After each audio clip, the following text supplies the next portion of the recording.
E learning with Durgesh में आपका स्वागत है। मैं गरिमा एक नए टॉपिक के साथ आप लोग के सामने आई हूँ। और हमारा जो आज का टॉपिक है वो पृथ्वी की आंतरिक संरचना, यानी कि पृथ्वी अभी तक हम लोगों ने जाना निर्माण कैसे हुआ, और इसके पहले हम लोग ने पढ़ा कि सारे जो अर्थ हैं, वो जो ग्रह हैं, ये सब कैसे बने, क्या हुआ सब। तो अब धीरे धीरे हम लोग अर्थ की तरफ मूव कर रहे हैं, मतलब उसका जो डिटेल है उसको हम लोग जानने की कोशिश करेंगे कि उसकी आंतरिक संरचना कैसी है, उसका आंतरिक भाग जो है किन चीजों से बना है, किन चीजों की उसमें अधिकता है। तो आज हम इन सब के बारे में जानेंगे। तो चलिए देखते हैं आज का हमारा टॉपिक, पृथ्वी की आंतरिक संरचना। पृथ्वी की आंतरिक संरचना, structure of the earth interior.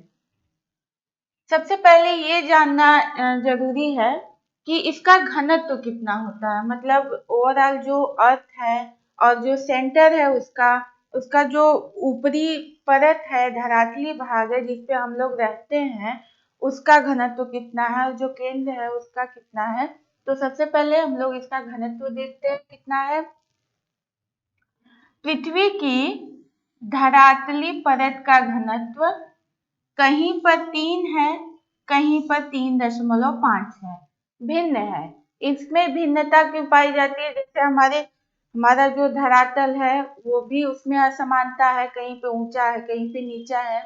तो ठीक इसी तरह इसके घनत्व में भी भिन्नता पाई जाती है। धरातल यानी जिस पे कि हम लोग निवास करते हैं, मानव का निवास स्थान, या जिस पे मानव रहता है, अपनी सारी एक्टिविटी करता है, भौतिक क्रियाएं करता है, तो उसका घनत्व कितना है? कहीं पे 3 है, कहीं पर 3.5 है। इसको आप लोग याद रखिएगा। परंतु समस्त पृथ्वी का औसत घनत्व 5.5 के लगभग है। याद करिए, जब हम आप लोग को सारे प्लेनेट के बारे में बता रहे थे तो मैंने बताया था कि पृथ्वी का घनत्व सबसे ज्यादा है सभी ग्रहों में, और घनत्व कितना था? 5.52 था। तो वही ये यहाँ पे बता रहा है कि इसका औसत घनत्व है वो 5.5 के लगभग है। और इसका वास्तविक घनत्व, यानी कि इसके केंद्र का, इसके सेंटर का जो भाग है, इसका जो कोर है, इस एरिया का जो घनत्व है वो कितना है? 11 है, 11। तो इसका इसमें मुख्य चीज क्या है कि इसका जो ये पृथ्वी का जो धरातली परत है, ये ऊपरी हिस्सा जो है, जिसको हम क्रस्ट कहते हैं, ये जो है 3 से 3.5 होता है। कहीं पे 3 होता है, कहीं पे 3.5 होता है। और इसका औसत घनत्व 5.5 है, और इसका वास्तविक घनत्व 11 होता है। मेन आपका ये है 5.5 और ये 11, इसको याद रखिएगा। इसके बाद दबाव। सबसे पहले दबाव के बारे में देख लेते हैं कि इसमें जो है डेंसिटी और प्रेशर में आपस में रिलेशन पाया जाता है। क्या होता है? पृथ्वी के आंतरिक भाग का घनत्व सर्वाधिक होता है। आंतरिक भाग का घनत्व सर्वाधिक होता है। मैंने बताया था कोर का घनत्व 11 है। तो वही ये यहाँ पे कह रहा है कि पृथ्वी का आंतरिक भाग का जो घनत्व है वो सर्वाधिक होता है, क्योंकि वहां पर दबाव अत्यधिक होता है।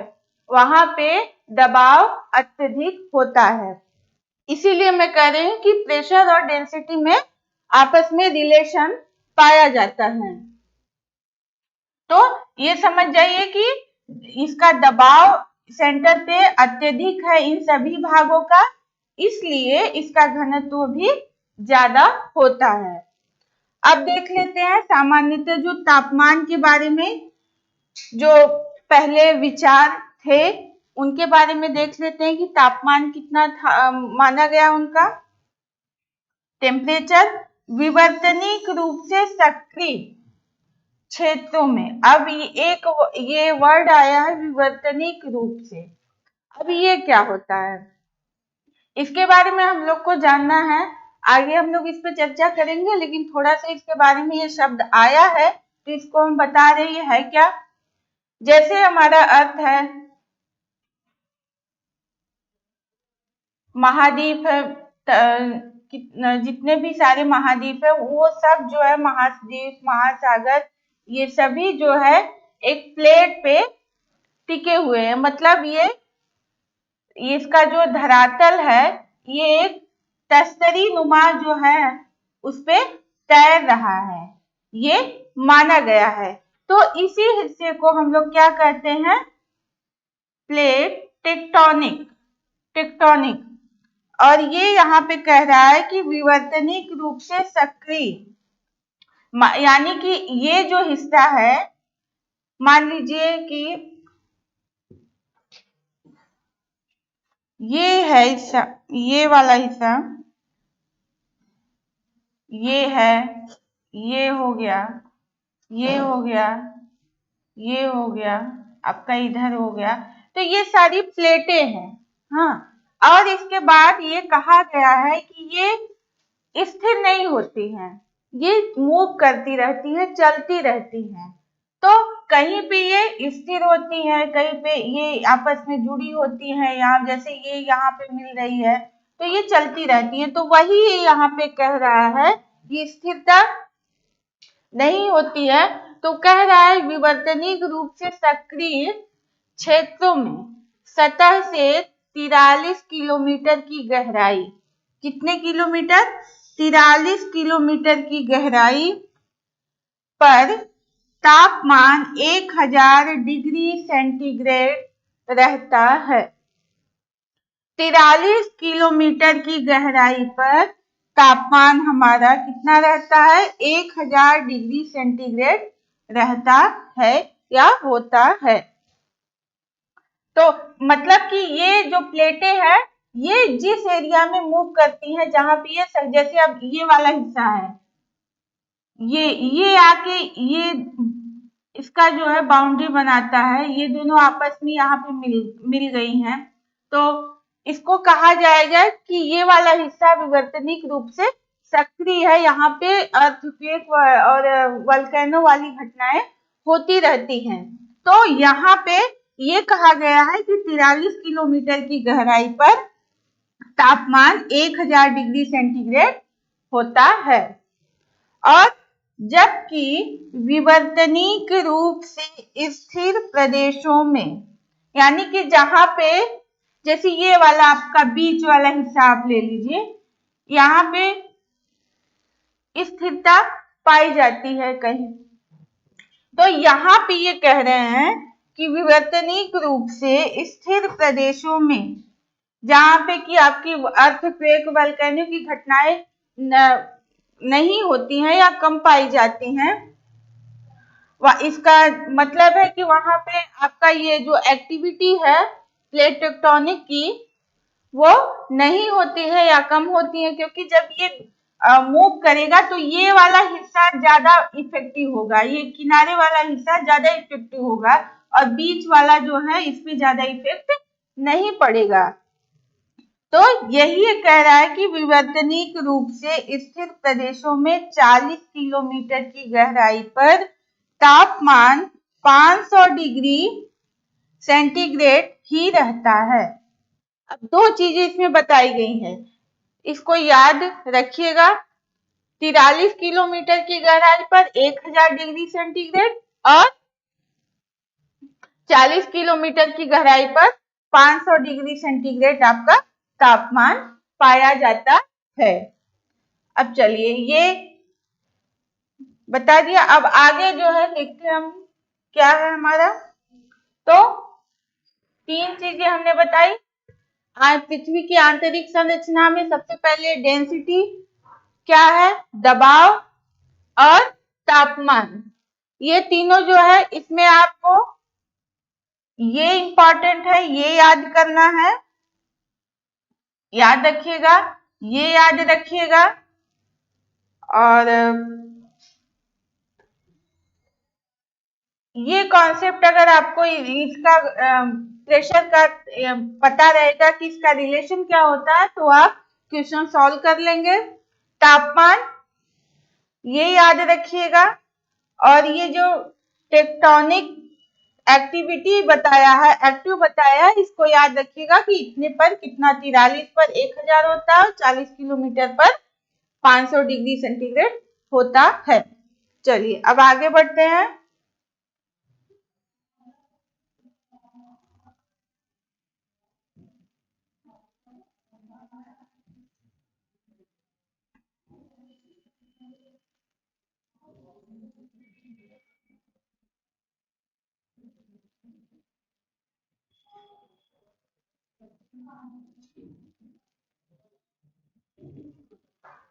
यहाँ पे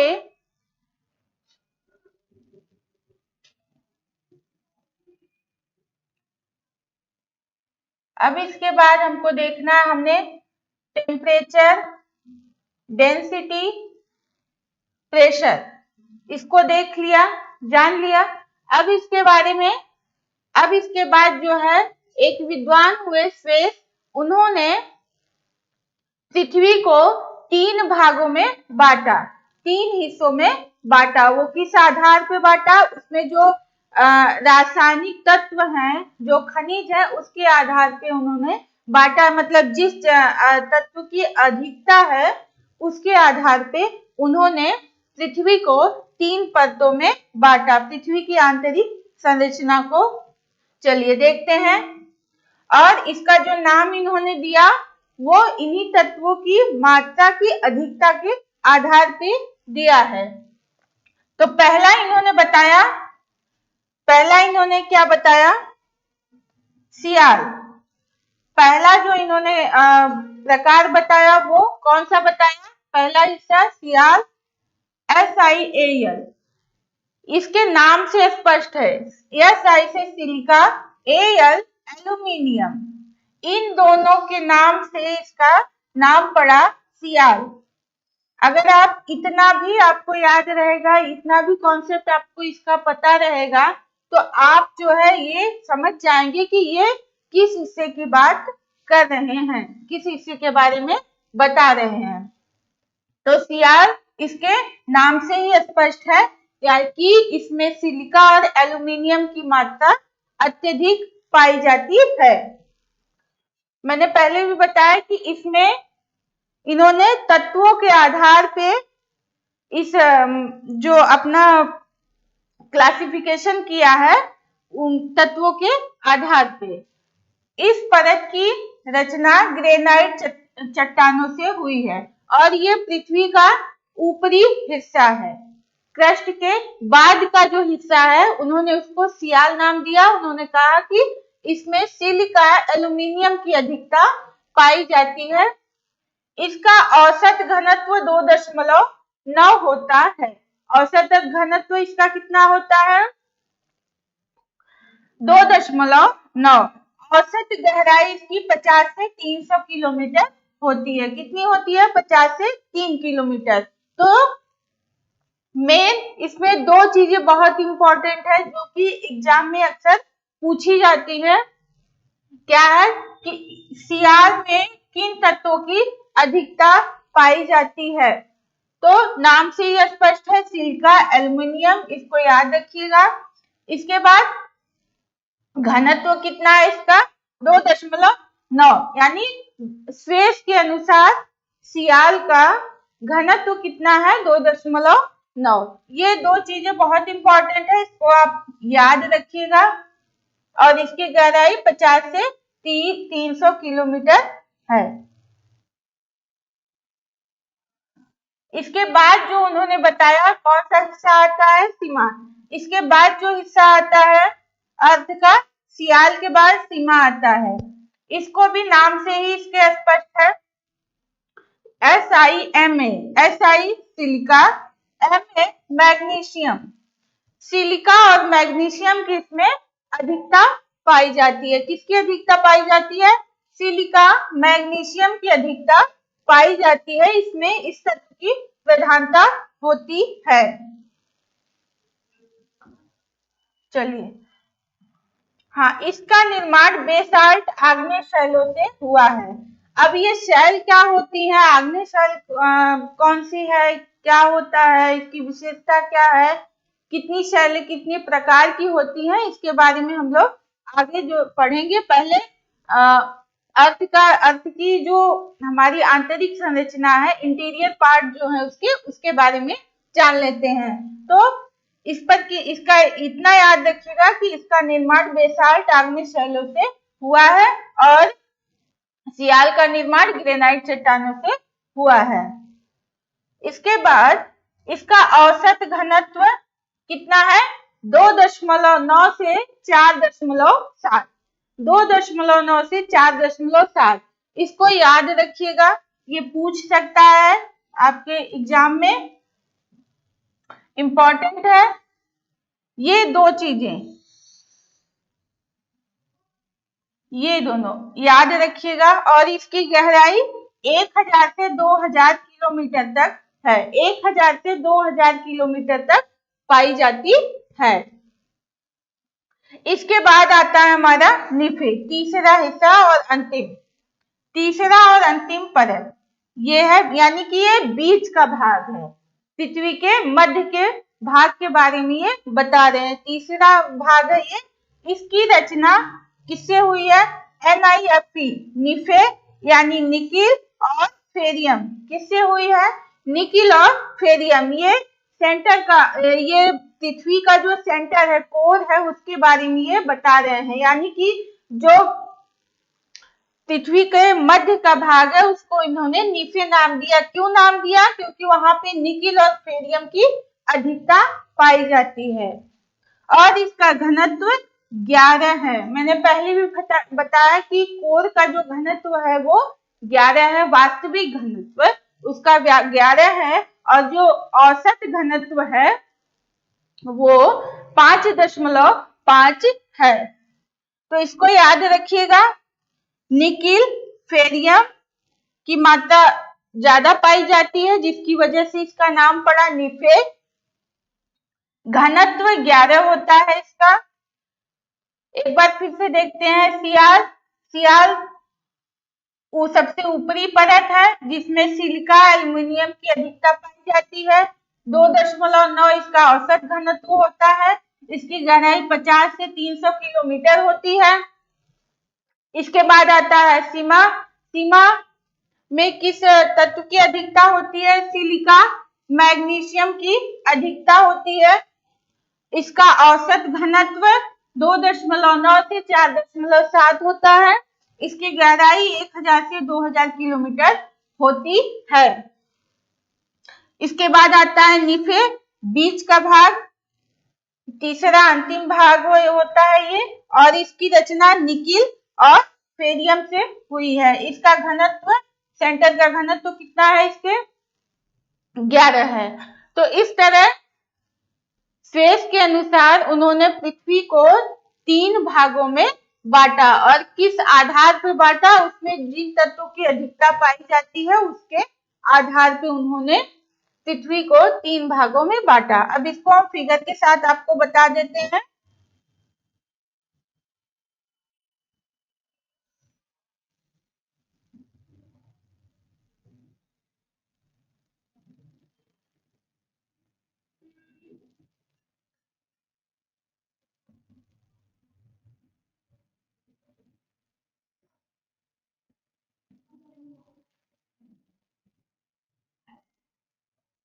यहाँ पे बता देते हैं आपको।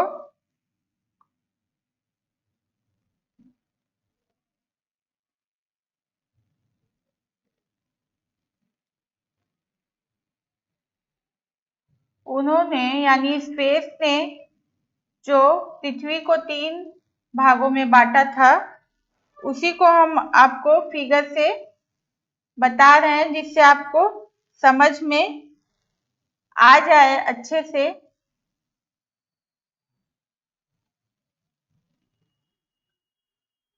ये तो हो गया आपका क्रस्ट, ऊपरी हिस्सा, जिसपे मानव की भौतिक क्रियाएं होती हैं या पर्यावरणीय घटनाएं घटित होती हैं।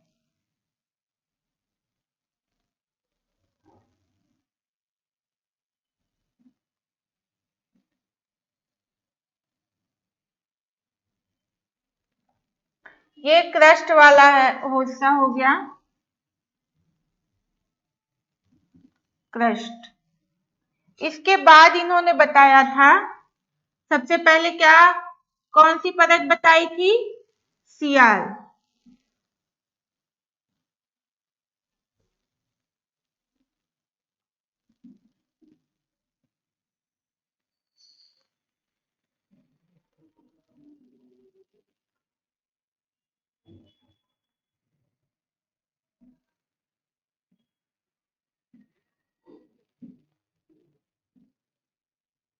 फिर कौन सा बताया था, सीमा।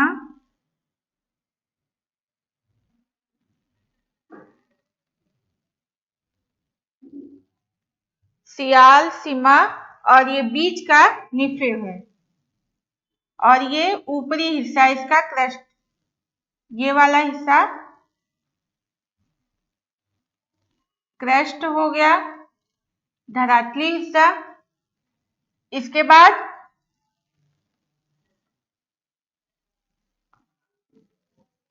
सियाल,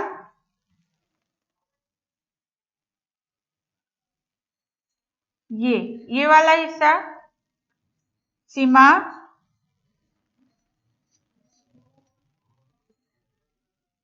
और ये मध्य का भाग निफे।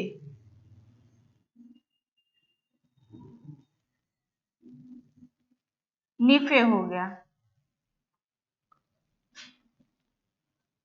फिगर के साथ हमने बता दिया जिससे कि आपको कंफ्यूजन ना हो।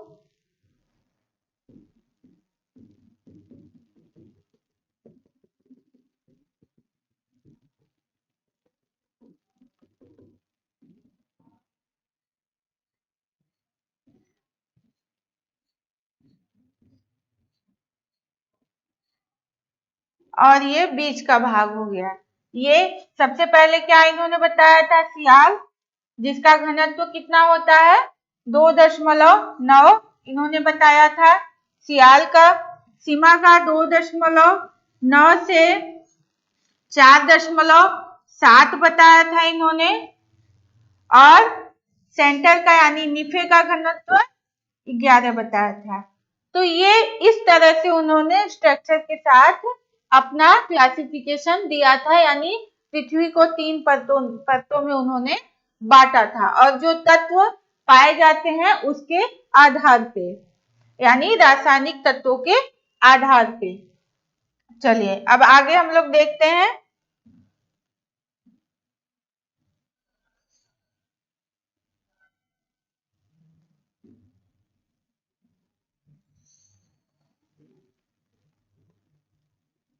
हमारा अगला टॉपिक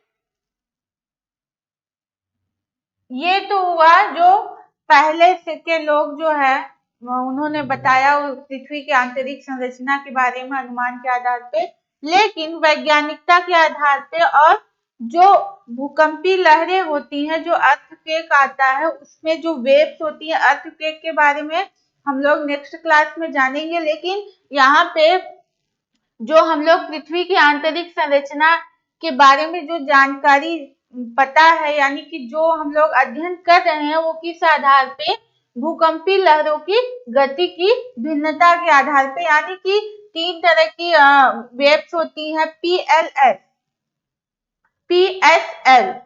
पहले P होता है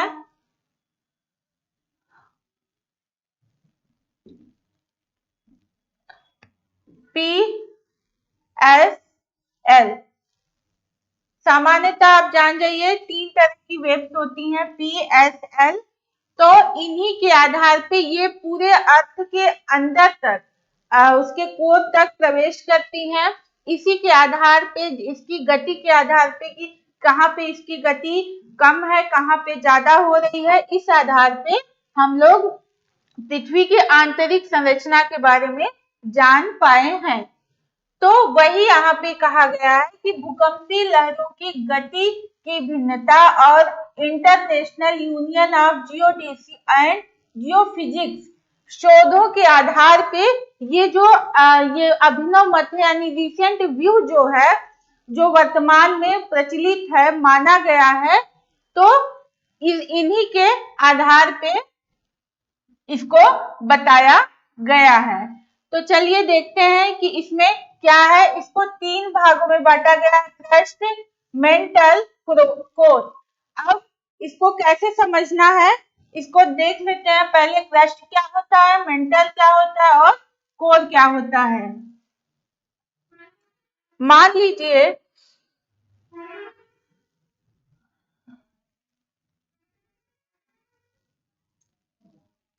ये आपका अर्थ है,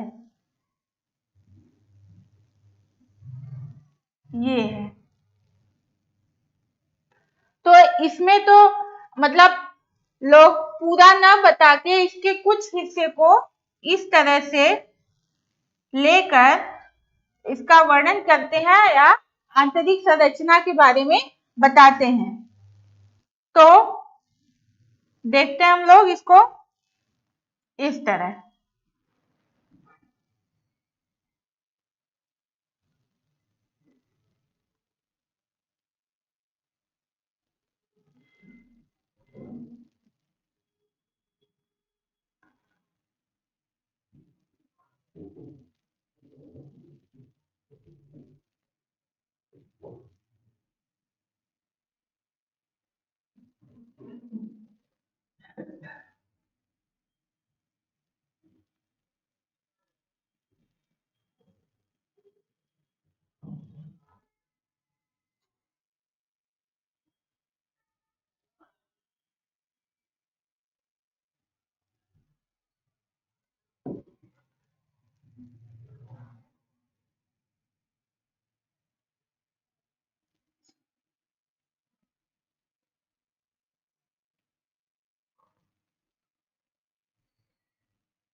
ये वाला जो हिस्सा है ये कहलाता है, जो ब्लैक वाला है ये क्रस्ट हो गया। ये जो हिस्सा है इसके बीच का ये मेंटल हो गया, मेंटल हो गया। और ये जो इसके सबसे निचला हिस्सा है ये हो गया आपका कोर। तो पहले जान लीजिए कि क्रस्ट क्या है, मेंटल क्या है, कोर क्या है। सामान्यतः इसको समझ लीजिए, ये है क्रस्ट, ये वाला हिस्सा पूरा मेंटल और इसके नीचे वाला हिस्सा कोर हो गया। अब इसके बाद हम लोग आगे देखते हैं। अब देखिए क्रस्ट क्या चीजें हैं। ऊपरी क्रस्ट का घनत्व 2.8 तथा निचली क्रस्ट का घनत्व 3 होता है। घनत्व में अंतर दबाव के कारण होता है। और चूंकि ऊपरी हिस्सा है, क्रस्ट वाला हिस्सा है, धरातली हिस्सा आ जाएगा इसका। इसके बाद आता है क्रस्ट के बाद क्या आता है, मेंटल वाला हिस्सा आता है। हमने अभी फिगर के साथ आपको बताया था, समझ में आ गया होगा आप लोग को। मेंटल, इसमें क्या है, क्रस्ट के निचले आधार पर भूकंपीय लहरों की गति में अचानक वृद्धि हो जाती है। इस तरह निचली क्रस्ट तथा ऊपरी मेंटल के मध्य एक असंबद्धता यानी डिसकंटिन्यूटी का निर्माण होता है, जिसकी खोज सर्वप्रथम ए मोहरविकी द्वारा 1909 में की गई थी। किसके द्वारा, ए मोहरविकी। इन्हीं के नाम पे जो डिसकंटिन्यूटी का नाम पड़ा, मोह डिसकंटिन्यूटी पड़ा है। अभी ये यहाँ पे लिखा हुआ है, लेकिन फिगर के साथ हम अभी आपको बताएंगे तो आपको समझ में आ जाएगा कि किस बारे में ये चर्चा हो रही है। तो मोहो असंबद्धता कहते हैं इसको। मोहो डिसकंटिन्यूटी 2900 किलोमीटर की गहराई तक पाई जाती है। कितने किलोमीटर की गहराई तक? 2900 किलोमीटर की गहराई तक।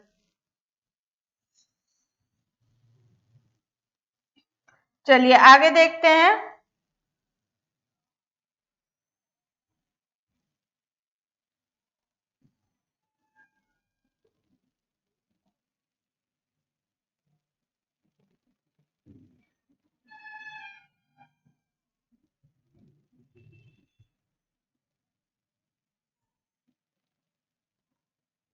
और मेंटल में इसकी विशेषता एक और है कि पृथ्वी के समस्त आयतन का 83% तथा 83% एवं द्रव्यमान का 68% 68% भाग मेंटल में व्याप्त है।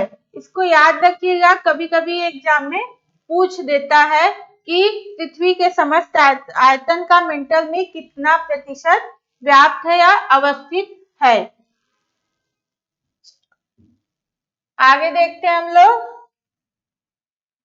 इसके बाद हमारा आता है कोर वाला हिस्सा, बीच का हिस्सा।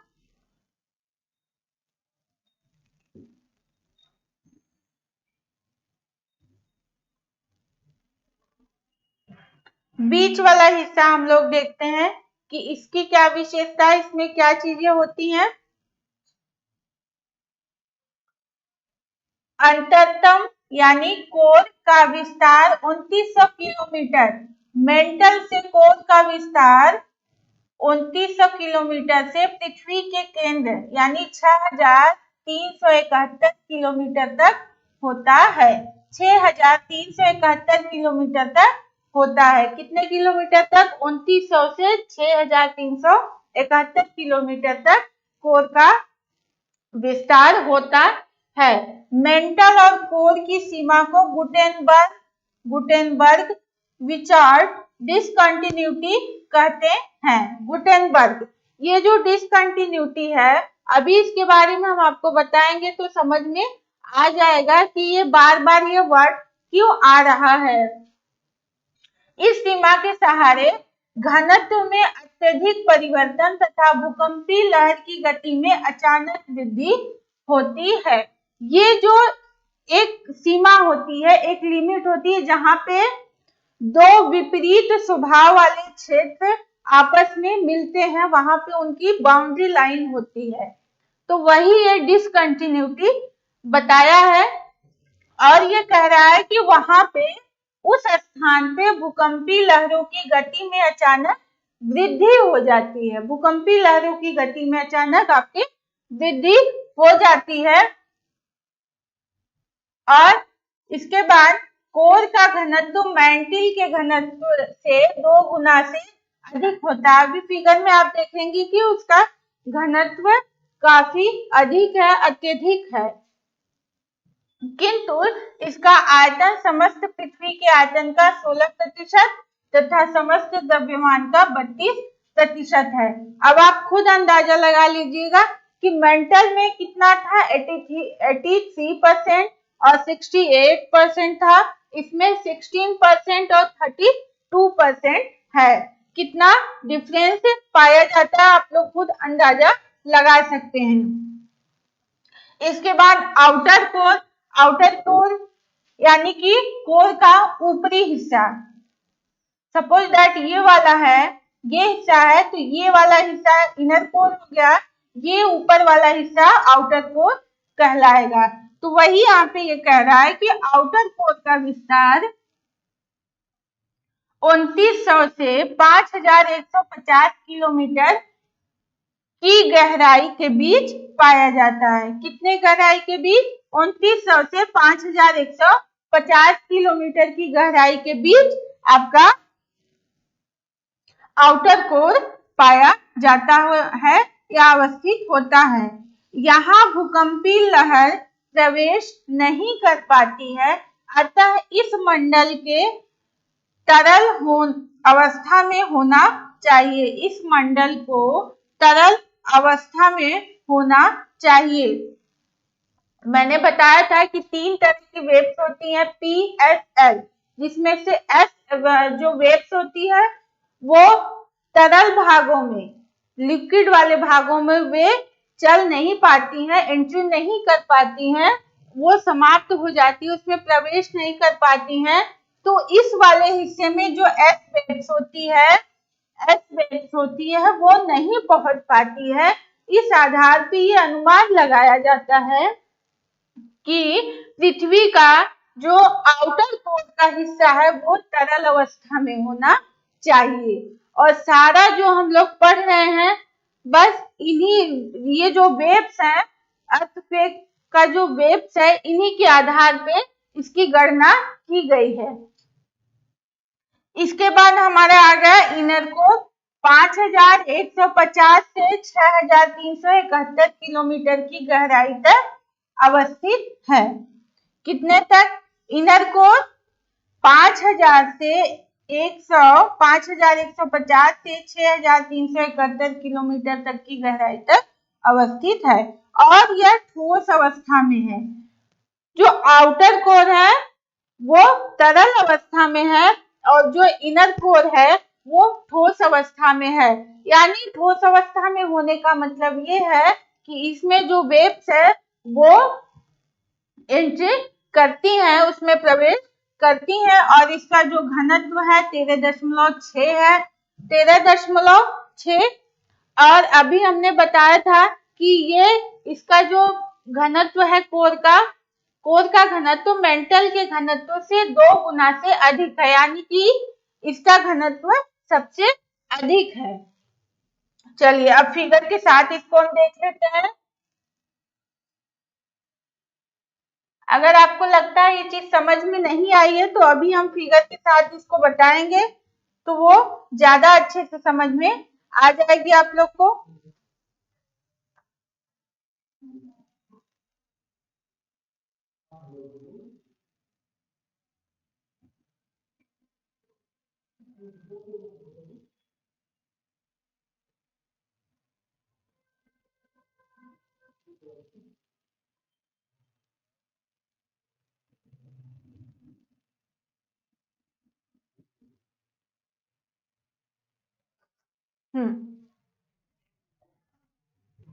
देखिए ये जो आप देख रहे हैं, अभी मैंने इस तरह का फिगर बना के आपको बताया था कि ये वाला हिस्सा आपका क्रस्ट हो गया, ये वाला हिस्सा मेंटल हो गया और ये वाला हिस्सा कोर हो गया, बीच का हिस्सा या आंतरिक हिस्सा।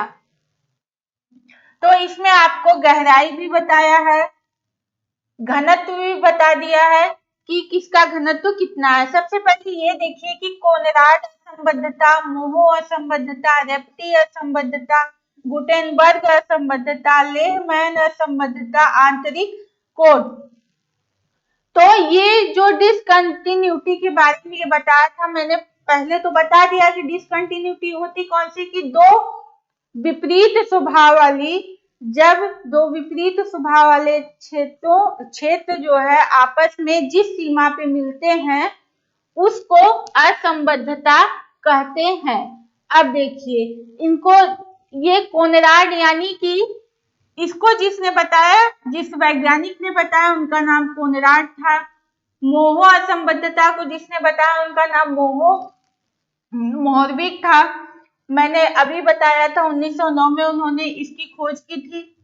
उसके बाद जिन्होंने बताया रेपटी, उसको इन्हीं के नाम के आधार पे आपको इसका नामकरण कर दिया गया है, इन वैज्ञानिकों के नाम के आधार पे।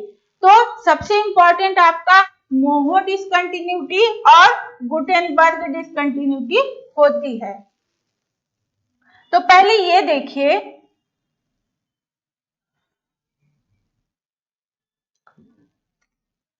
ये वाला हिस्सा आपका पूरा, ये वाला पूरा हिस्सा आपका क्रस्ट हो गया, ये पूरा हिस्सा आपका क्रस्ट हो गया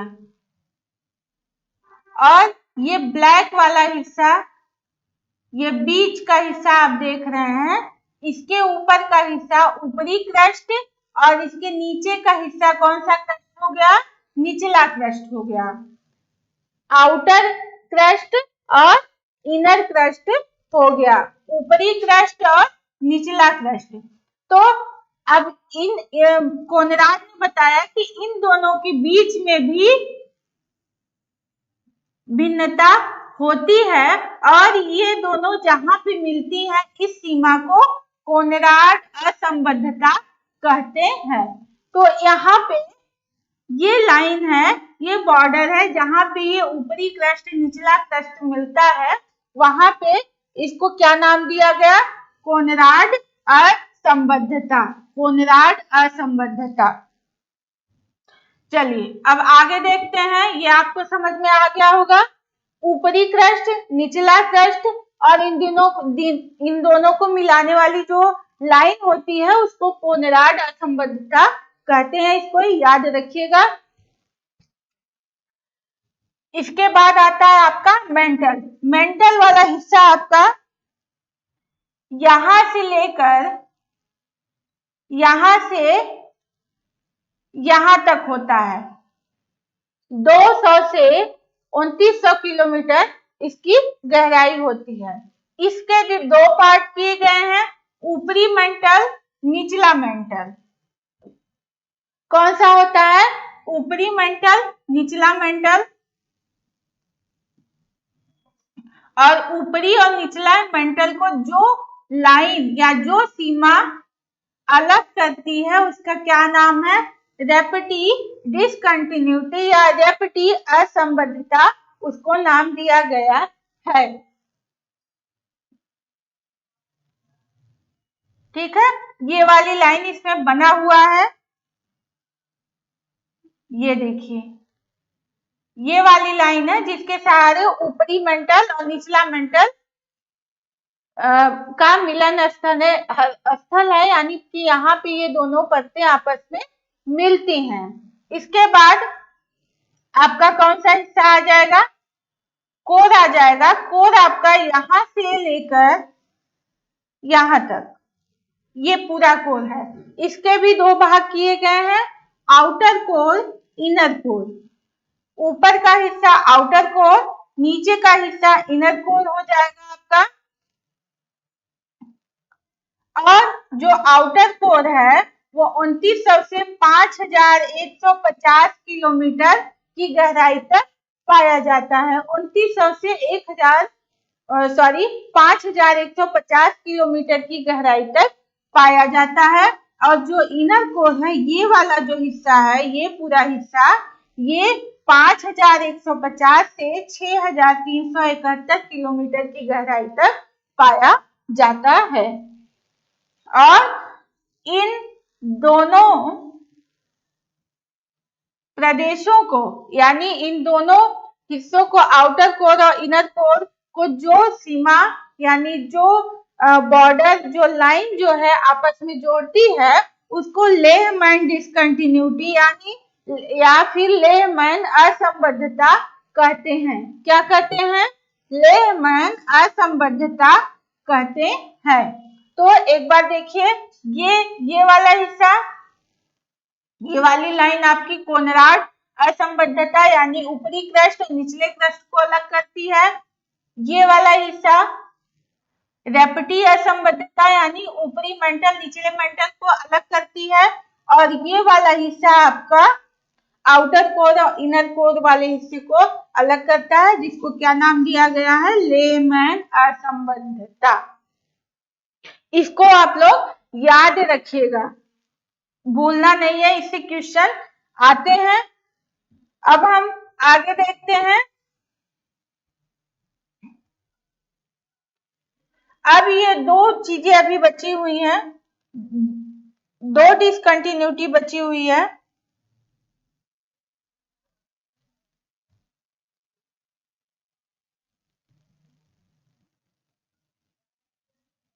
ये हो गया मोहो असंबद्धता और ये हो गया गुटेनबर्ग असंबद्धता। मोहो असंबद्धता हमने कोनराड डिसकंटिन्यूटी, रेपेटी और लेह-मैन, ये इन तीनों के बारे में जान लिया, लेकिन जो मेन है, जो इम्पोर्टेंट है, जो एग्जाम में अक्सर पूछे जाते हैं, वो कौन से हैं? मोहो असंबद्धता और गुटेनबर्ग। इंपॉर्टेंट ये इसलिए हैं क्योंकि दो विपरीत स्वभाव वाली जो परतें होती हैं, जैसे हमने मेंटल के बारे में बताया, रेपेटिव डिसकंटिन्यूटी तो मेंटल के ही ऊपरी हिस्से और निचले हिस्से को अलग करती है, लेकिन जो मोहो असंबद्धता है वो क्रस्ट और मेंटल के हिस्से को आपस में जोड़ती है, या वो उसका लिमिट है या बॉर्डर है। तो ये इसलिए ये ज्यादा इंपॉर्टेंट है, तो इसको याद रखिएगा आप लोग। ये एग्जाम में अक्सर पूछा जाता है कि मोहो डिसकंटिन्यूटी किन दो परतों के बीच में पाई जाती है? तो मोह, ये आपका ये है निचला क्रस्ट, निचला क्रस्ट, ये वाला हिस्सा, और ये हो गया ऊपरी मेंटल।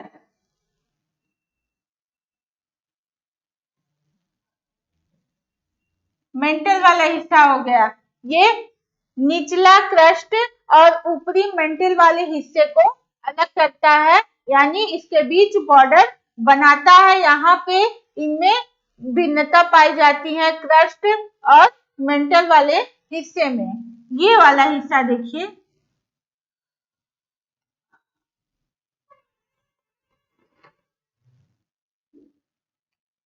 ये देखिए यहाँ पे ये बना हुआ है,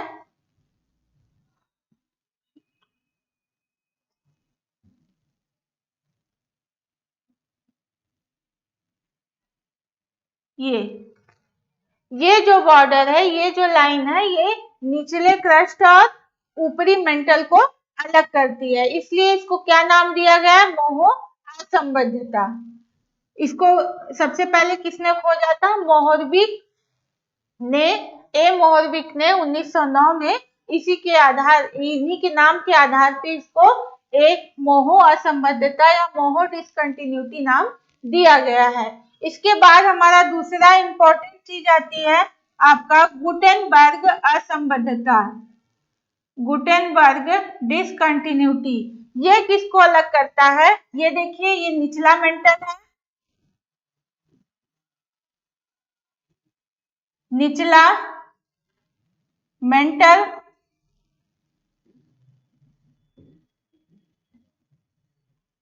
और ये बाह्य क्रोड या कोर,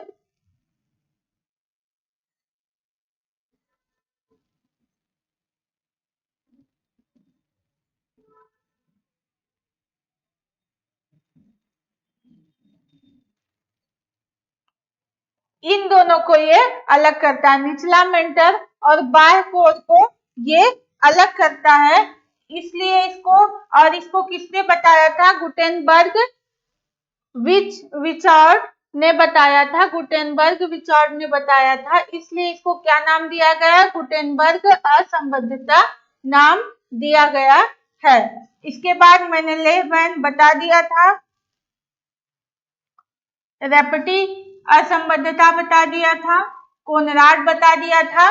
तो इस तरह आप लोग क्रम से इसको याद कर सकते हैं, और आप चाहें तो इसको शॉर्ट फॉर्म में किसी तरह आप, जैसे इसको जोड़ के किसी नाम से या फिर किसी स्थान के नाम से जो है जोड़ के इसको आप लोग याद कर सकते हैं। याद क्यों आपको करना है? क्योंकि ये बहुत इंपॉर्टेंट है, ये पूछता है, पूछ देगा कि मोहो असंबद्धता पृथ्वी के किस हिस्से को, यानी किन परतों को आपस में अलग करती है, या गुटेनबर्ग असंबद्धता किनको आपस में जोड़ती है, या किनके बीच बॉर्डर बनाती है, किनके बीच सीमा बनाती है। तो ये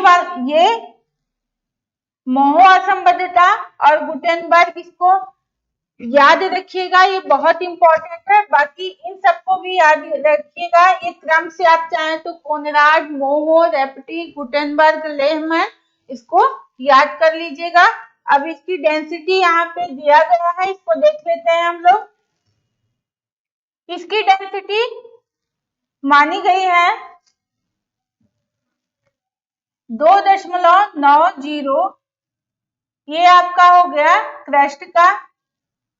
ये इसका मोहर डिसकंटिन्यूटी यानी इस बॉर्डर वाले ऊपरी हिस्से का हो गया 3.3। रेपटी इस हिस्से का हो गया, यहाँ पे ये वाला जो हिस्सा है इसका 4.3 हो गया।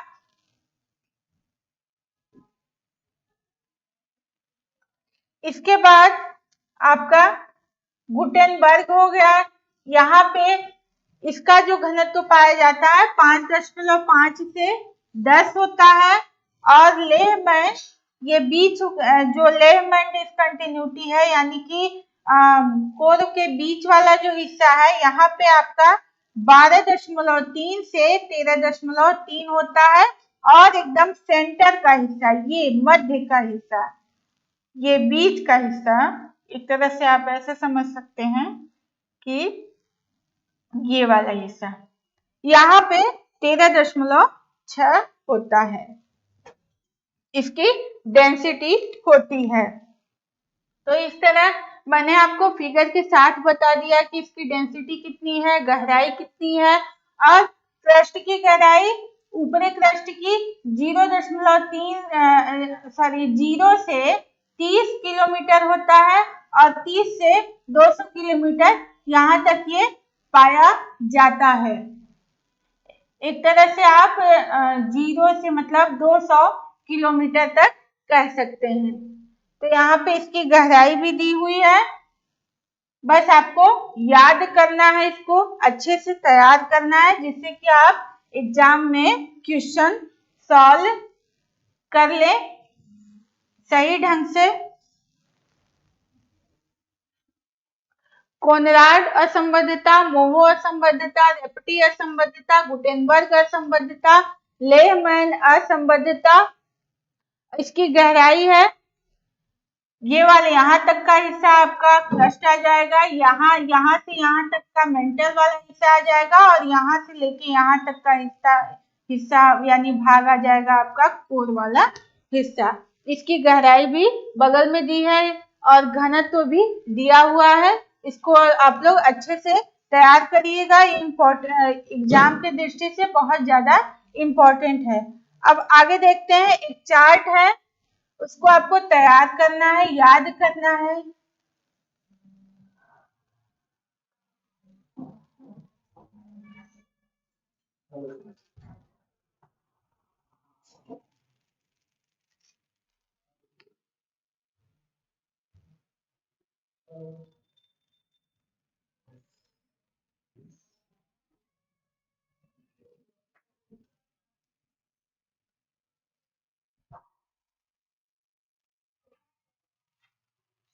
देखिए, ये जो है तत्वों की जो अधिकता है उसी के आधार पर ये चार्ट बनाया गया है। ये एग्जाम में कभी कभी ये पूछता है कि समस्त पृथ्वी में किन तत्वों की अधिकता होती है, सर्वाधिक अधिकता किसकी है, किन तत्वों की है। और जो क्रस्ट वाला हिस्सा है, समस्त पृथ्वी मतलब ये पूरा अर्थ आ जाएगा, इसमें किन तत्वों की सबसे ज्यादा अधिकता है।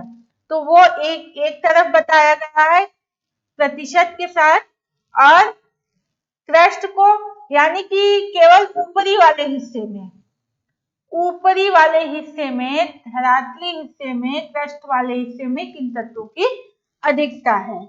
तो इसको याद रखिएगा, एग्जाम में ये पूछता है। चलिए देखते हैं हम लोग चार्ट।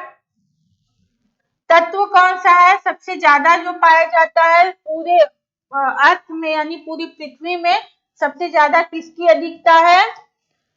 तो हो गया आपका लोहा। कितना पाया जाता है 35.5%। 35.5%, 35.5% पाया जाता है। इसके बाद आपका आ गया ऑक्सीजन। दूसरे नंबर पे आता है ऑक्सीजन। पहले पे लोहे की अधिकता सर्वाधिक होती है, दूसरे नंबर पे ऑक्सीजन सर्वाधिक पाया जाता है 30%। 30%। इसके बाद आपका सिलिकॉन पाया जाता है 15%, मैग्नीशियम पाया जाता है 13%, निकेल पाया जाता है 2.4%, गंधक होता है 1.9%, कैल्शियम पाया जाता है 1.1%, एल्यूमिनियम पाया जाता है 1.1%। ऊपर की ये दोनों इंपॉर्टेंट है कि समस्त पृथ्वी में किन दो तत्वों की अधिकता है।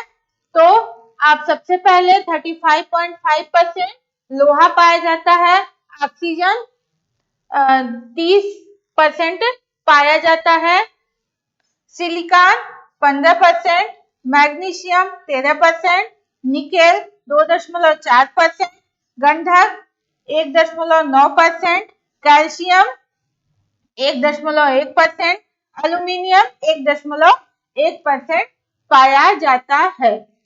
तो ये याद रखिएगा। और इसमें कंफ्यूजन हो जाता है कि ओवरऑल अर्थ में और क्रस्ट वाले हिस्से में। तो ज्यादातर लोग क्या करते हैं, वो एग्जाम में क्वेश्चन पूछता है कि अर्थ में पूरे पृथ्वी में कितना पाया जाता है, लेकिन लोग क्रस्ट वाला हिस्सा या क्रस्ट वाले को इसमें या इस वाले हिस्से को क्रस्ट में समझ के कंफ्यूजन क्रिएट करके गलत क्वेश्चन करके चले आते हैं। लेकिन आप लोग इसको याद रखिएगा कि जो ओवरऑल अर्थ में पूरी पृथ्वी में जो पाया जाता है सबसे ज्यादा वो होता है लोहा 35.5%, फिर ऑक्सीजन। इसके बाद देखते हैं, अब हम क्रस्ट वाले हिस्से में देखते हैं कि क्रस्ट में किन तत्वों की अधिकता होती है। यानी कि ये तो पूरा अर्थ का हमने देखा कि इसमें लोहा 35.5%, ऑक्सीजन 30% पाया जाता है। पहले पे लोहा है, दूसरे पे ऑक्सीजन है। और ये वाला हिस्सा यानी क्रस्ट वाला हिस्सा, ये ऊपरी हिस्सा जो है, ऊपरी हिस्सा, ये ऊपर वाला जो हिस्सा है, ये ऊपर वाला, ये वाला, इसमें जो है किन तत्वों की अधिकता पाई जाती है। तो देखते हैं सबसे पहले किसकी अधिकता है, ऑक्सीजन। कितना 46.8% पाया जाता है। कितना परसेंट, 46.8%। 46.8% ऑक्सीजन पाया जाता है। तो सबसे पहले सबसे ज्यादा किसकी मात्रा होती है क्रस्ट में, ऑक्सीजन की 46.8%। इसके बाद सिलिकॉन की मात्रा अत्यधिक होती है 27.7%। तो ऑक्सीजन, सिलिकॉन, इसको याद रखिएगा कि क्रस्ट में ये देखिएगा कि क्या पूछ रहा है। क्रस्ट पूछ रहा है कि वो ओवरऑल पूरे अर्थ के बारे में पूछ रहा है। तो अगर क्रस्ट के बारे में पूछेगा तो उसको बताना है कि ऑक्सीजन कितना, मतलब जो ऑप्शन होगा उसमें ऑक्सीजन होगा तो आपको ऑक्सीजन पे ही लगाना है। कितना पाया जाता है 46.8%, सिलिकॉन 27.7%, एल्यूमिनियम 8.1%, लोहा 5%, कैल्शियम 3.6%, सोडियम 2.8%, पोटेशियम 2.6%, मैग्नीशियम 2% पाया जाता है। तो यहाँ पे ये दो जो तत्व हैं समस्त पृथ्वी में और क्रस्ट में, ये दो को याद करना आपको ज्यादा इंपॉर्टेंट है। ऑक्सीजन, सिलिकॉन, लोहा, ऑक्सीजन, यानी पृथ्वी, समस्त पृथ्वी में लोहा 35.5% पाया जाता है, ऑक्सीजन 30% पाया जाता है, और क्रस्ट में ऑक्सीजन 46.8% और सिलिकॉन 27.7% पाया जाता है। तो क्रस्ट में किस तत्व की सबसे ज्यादा अधिकता होती है? ऑक्सीजन की, उसके बाद सिलिकॉन की। और ओवरऑल पूरी समस्त पूरी पृथ्वी में किसकी अधिकता होती है? लोहे की, उसके बाद आता है आपका ऑक्सीजन। ये मैंने चार्ट के साथ आपको समझा दिया है, इसको याद रखिएगा। एग्जाम में ये पूछता है कि क्रस्ट में या पूरी पृथ्वी में किस तत्व की अधिकता होती है। तो आज हम लोगों ने पृथ्वी की आंतरिक संरचना के बारे में जाना है। अब हम लोग नेक्स्ट क्लास में एक नए टॉपिक के साथ मिलेंगे, इसको अच्छे से तैयार कर लीजिएगा और अब अगले क्लास में मिलेंगे। Thank you.